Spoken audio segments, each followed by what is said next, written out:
Hello, this is Miss Dagenford, and we are going to be looking at the endomembrane system, which is a weird term to basically look at how all of the organelles that manufacture proteins work together.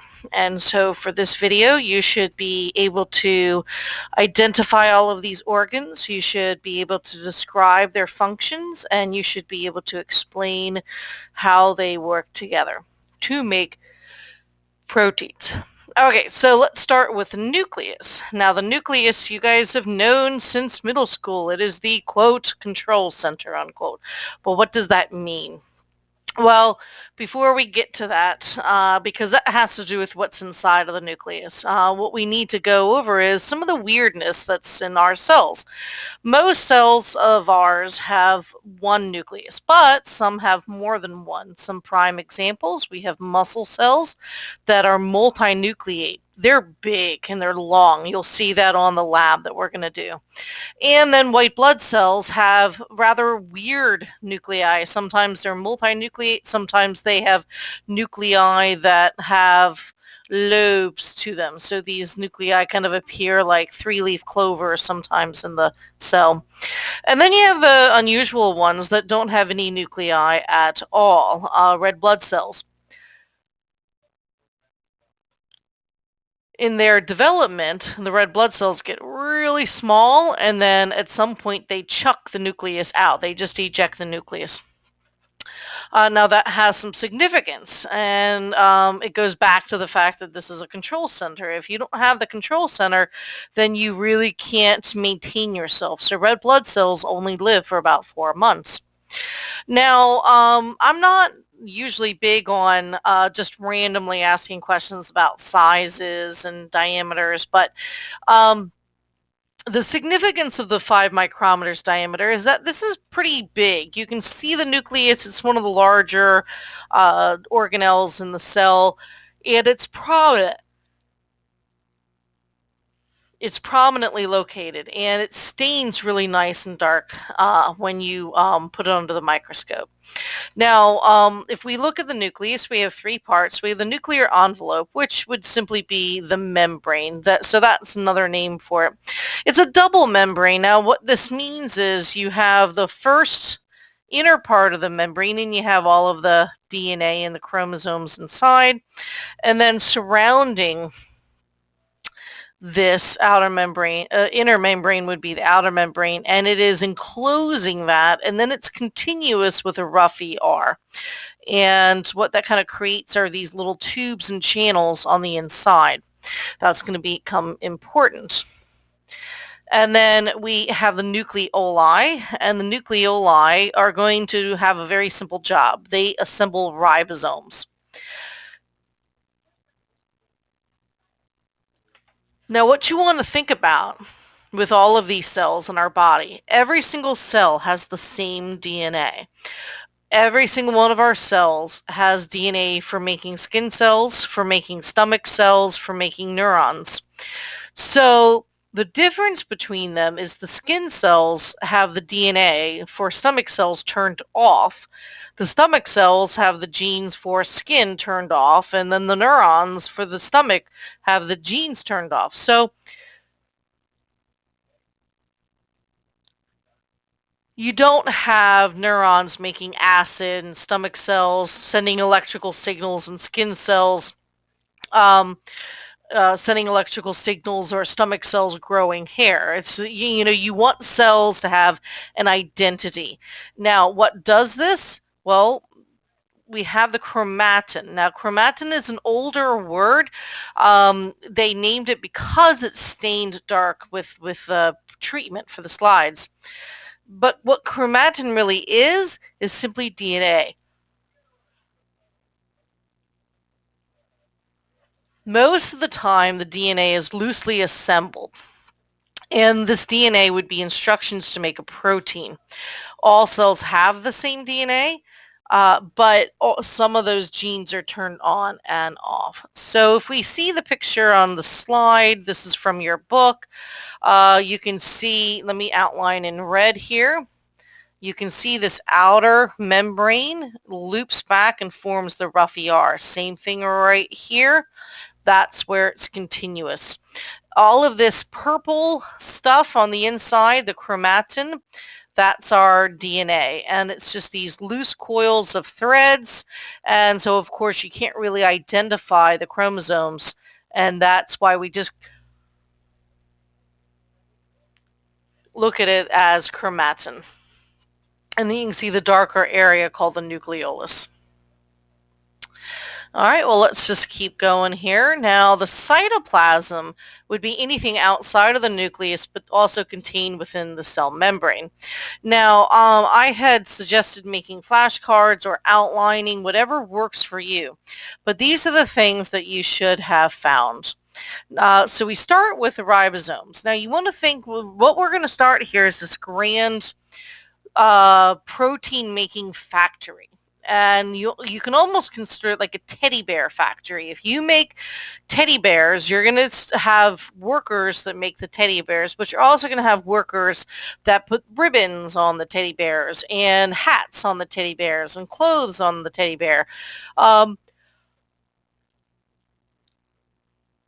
And then you have workers that send the teddy bears to certain parts of the factory. And then you have workers that ship the teddy bears out. So think about this as a grand assembly line. So we're going to start with the workers that make the proteins. And those are ribosomes. You've probably heard of them before in previous classes.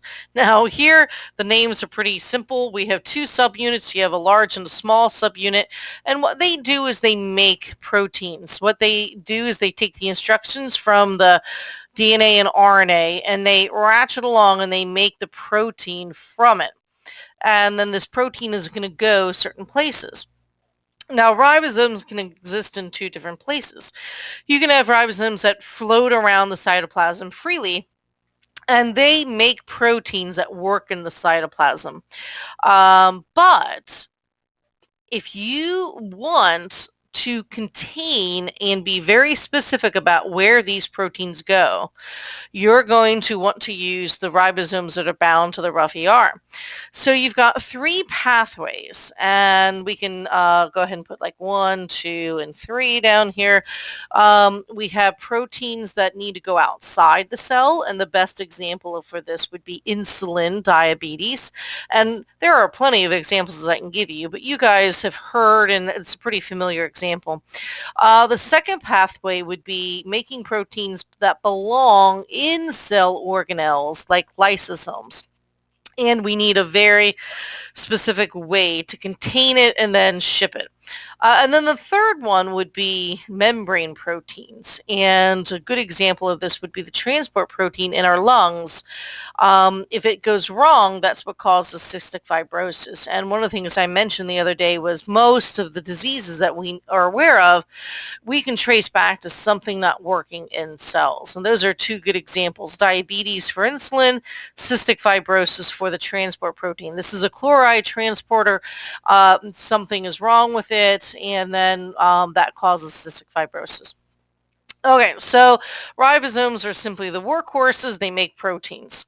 Now we go to the next step in our assembly line, and that would be the rough endoplasmic reticulum. And I highlighted the words because that allows you to kind of keep track of the word. Endo is simply in, plasmic is kind of that cytoplasm idea, and then reticulum is an old Latin word for net or network.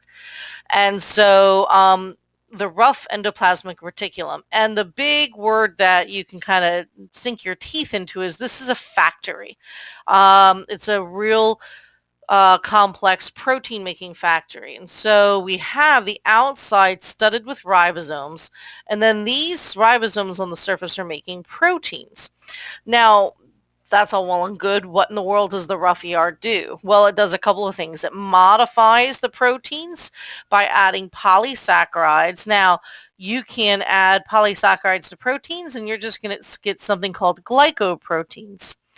You can also add lipids to proteins to get lipoproteins, and those are the combinations. Now, this is like a grand Tinker Toy set or Connects, whatever you want to, you can make these combinations in any sort of way. So you can modify these things very, very immensely.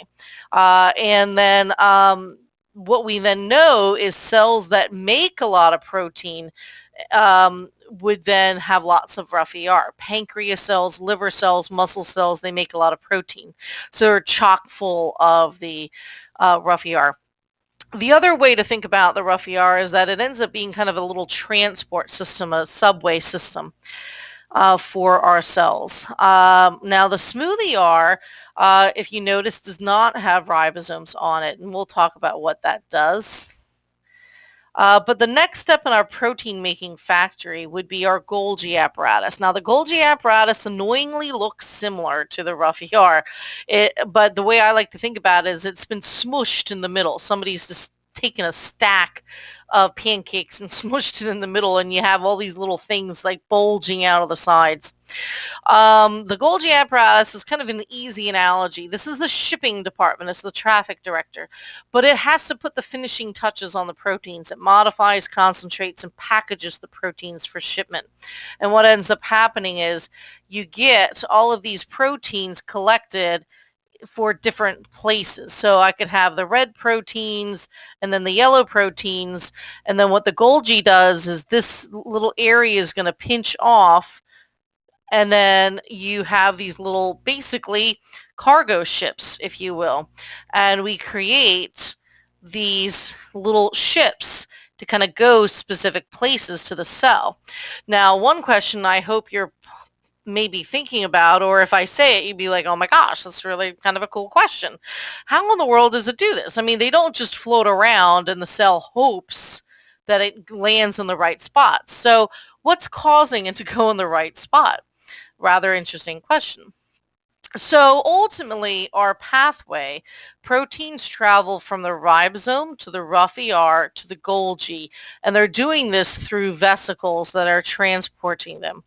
Now, kind of mentioned it already. How are they modified? They're modified by adding sugar groups. So just to give you a quick model of how this might happen, you could have a protein that is made. So here might be this enzyme that's being made, and along comes an enzyme that adds these little carbohydrate groups to it. Now, sometimes these carbohydrate groups are part of the ultimate function, but sometimes these are direction. They're like label tabs, so labeling ID tags, and so they're going to say, oh, you belong into the lysosome, or you belong in the membrane. So they're kind of an interesting thing that goes on, and a lot of the research that's going on in some of the autoimmune diseases and cancers kind of is hinging upon what goes on in this process to make something go wrong.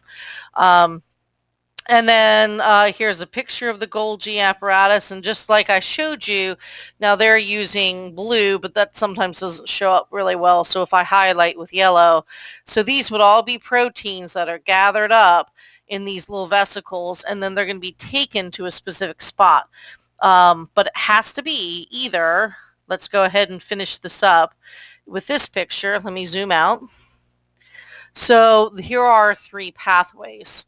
We can have it as a secreted protein, then that gets dumped out like insulin.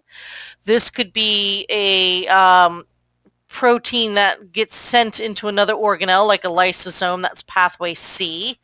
Or the one that's pretty fascinating is if this is a membrane protein, it has to be packaged in these vesicles to then fuse with the membrane, and then these little membrane proteins get directed to the surface of the cell to do their job embedded in the membrane. So for instance, if this is a transport protein, this transport protein would land then on the membrane, and then whatever needs transporting can go in through that side. All right, well, if this helps, hope this helps, and then we will wrap things up tomorrow. Thank you very much.